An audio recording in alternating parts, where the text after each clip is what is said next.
My name is Dhyanesh Patel, and I'm an assistant professor of medicine in the Division of Gastroenterology, Hepatology, and Nutrition at the Vanderbilt University Medical Center in Nashville, Tennessee. I was asked by the editors of Gastroenterology to discuss a paper coming out soon titled Development and Validation of a Mucosal Impedance Contour Analysis System to Distinguish Esophageal Disorders.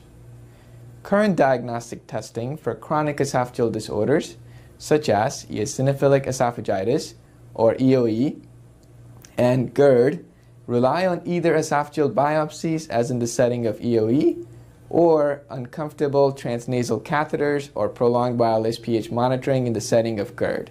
We aim to develop a novel tool that is able to detect changes in the lining of esophageal epithelium and distinguish these disorders instantly during endoscopy.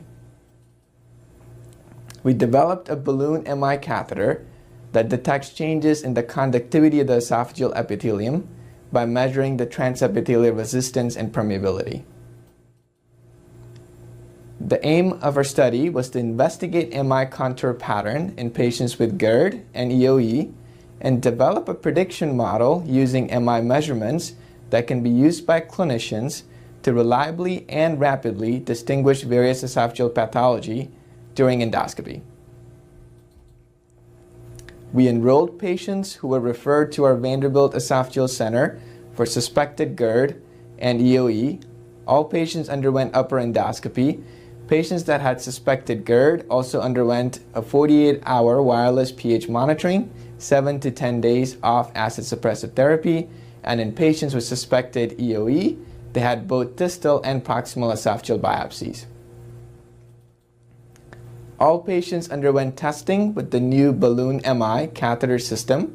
We introduced the balloon through the mouth under endoscopic guidance, and the distal sensors were positioned right above the squamocolumnar junction.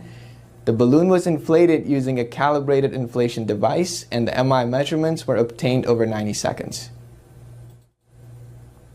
Based on the endoscopic pH monitoring and pathology, the patients were stratified into 3 groups: either GERD, which was based on endoscopic evidence of esophagitis, or total percent time pH less than 4 of more than 5.5%, or EOE, which was based on distal and proximal esophageal biopsies of greater than 15 eosinophils per high power field, or non-GERD, which was either normal endoscopy and normal pH.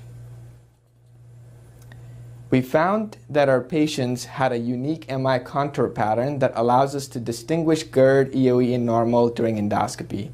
As shown here, this is a heat map of impedance measurements. As shown on the right, red indicates low impedance values, while blue and green indicates high impedance values or normal lining. As in the setting of EOE, as seen in the middle, red, which is low impedance, is present throughout the esophagus, which is classic for EOE, while in patients with GERD, because acid reflux causes more damage to the distal lining of the esophagus, the mucosal impedance values are low or red in the distal esophagus as seen here, but normalize to green or blue as you get farther away from the squamocolumnar junction, while patients with normal, which is all the way on the right, have blue or green or high values throughout the esophagus. We validated this unique MI signature for EOE, GERD, and normal at 3 other tertiary care medical centers.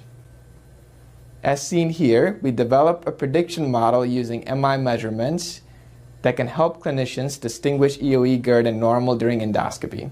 The x-axis is the intercept, while the y-axis is the slope. The intercept is the MI value in the sensor closest to the squamocolumnar junction, while the slope is how fast the MI values rise as you get farther away from the squamocolumnar junction. As seen here in the bottom right, patients that have low MI values or low intercept close to squamocolumnar junction and also have a low slope, which means their MI values don't change significantly as you get farther away from squamocolumnar junction. They're more likely to be eosinophilic esophagitis, while patients with GERD, as shown in red, have low MI values or low intercept closer to squamocolumnar junction, but have a greater slope, which means their MI values rise as you get farther away from squamocolumnar junction, while gray is normal patients. In conclusion, we have a novel balloon MI device that instantly detects changes in esophageal mucosal integrity during endoscopy and able to distinguish GERD and EOE versus normal.